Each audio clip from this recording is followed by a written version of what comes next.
தொகுதிகளை பட்டியலிட்டு அதற்கென நியமிக்கப்பட்டிருக்கிற திரு டி.ஆர். பாலு அவர்களின் தலைமையிலான குழுவினரிடம் விடுதலை சிறுத்தைகள் கட்சியின் சார்பில் வழங்கியிருக்கிறோம். தனித்தொகுதிகள் 3, பொது தொகுதி 1 என 4 தொகுதிகளை விடுதலை சிறுத்தைகளுக்கு ஒதுக்க வேண்டும் என்று கோரிக்கை விடுத்துள்ளோம். தமிழகத்தில் நிலவும் அரசியல் பிரச்சினைகள் குறித்தும் நாடாளுமன்ற தேர்தலில் இந்த கூட்டணி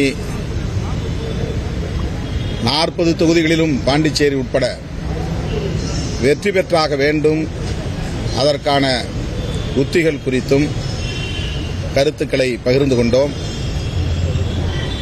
2019 இந்த கூட்டணி கட்டுக்கோப்பாக இயங்கி வருகிறது.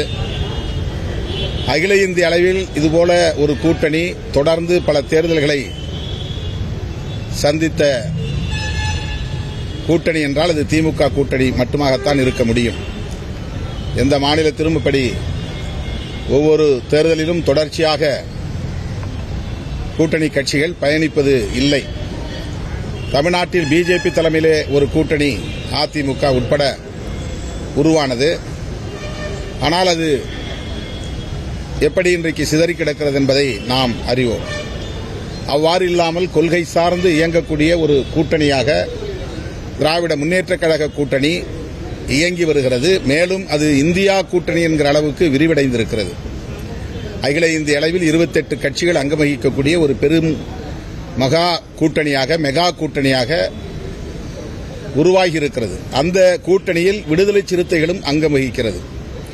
அகில இந்திய அளவில் பாரதிய ஜனதாவை வீழ்த்த வேண்டும், ஆட்சி அதிகார பீடத்திலிருந்து அப்புறப்படுத்த வேண்டும் என்கிற ஒற்றை செயல் திட்டத்தை முன்வைத்து இந்தியா கூட்டணி இயங்கி வருகிறது. அந்த கூட்டணி உருவாக வேண்டும் என்பதில் விடுதலை சிறுத்தைகள் மிகப்பெரிய அளவிலே கருத்து பிரச்சாரத்தை மேற்கொண்டிருக்கிறது. அகில இந்திய அளவில் பல தலைவர்களை சந்தித்து அது தொடர்பான ஆதரவை திரட்டியிருக்கிறது.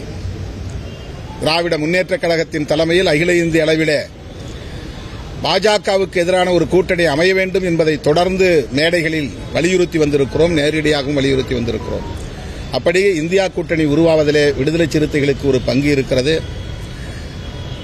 இந்தியா கூட்டணியில் அங்கம் வகிக்கக்கூடிய திமுக தலைமையிலான மதசார்பற்ற முற்போக்கு கூட்டணி தமிழ்நாட்டில் 40க்கு 40 இடங்களிலும் வெற்றி பெறும். அதில் எந்தவிதமான பாதிப்பும் நேர்ந்துவிடக்கூடாது.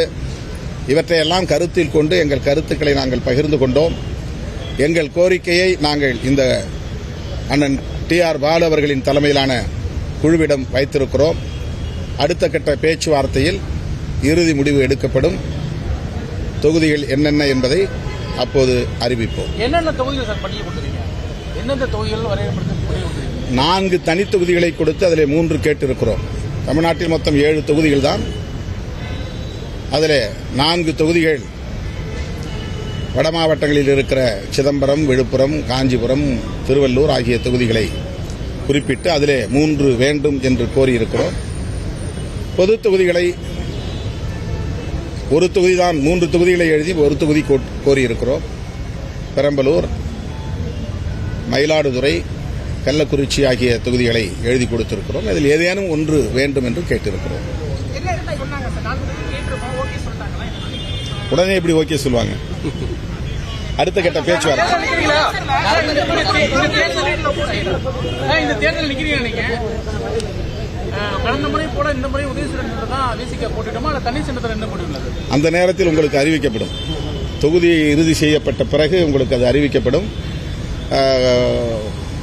இன்றைக்கு ஆளுநர் நடந்து கொண்ட முறை மிகவும் வருந்தத்தக்கது, வேதனைக்குரியது, கண்டனத்திற்குரியது. அவர் முன்கூட்டியே முடிவெடுத்துக் கொண்டு திமுக அரசுக்கு நெருக்கடியை தர வேண்டும், தமிழக அரசியலில் ஒரு குழப்பத்தை ஏற்படுத்த வேண்டும் என்கிற முன் சிந்தனையோடு அவர் வந்திருக்கிறார்.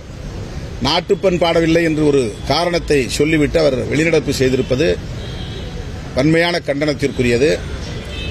அவர் தமிழ்நாட்டில் கவர்னராக செயல்படவில்லை, RSS தொண்டராக, பிஜேபி கட்சியின் தொண்டராகத்தான், ஒரு பிரதிநிதியாகத்தான் தன்னை வெளிப்படுத்திக் கொண்டிருக்கிறார். அப்படிப்பட்டவர் அந்த பொறுப்பிலே இருப்பதற்கு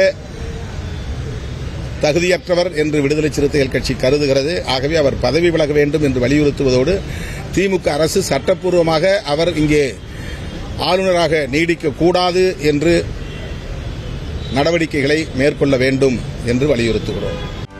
செய்திகளை உடனுக்குடனும் துல்லியமாகவும் தெரிந்து கொள்ள சப்ஸ்கிரைப் பண்ணுங்க.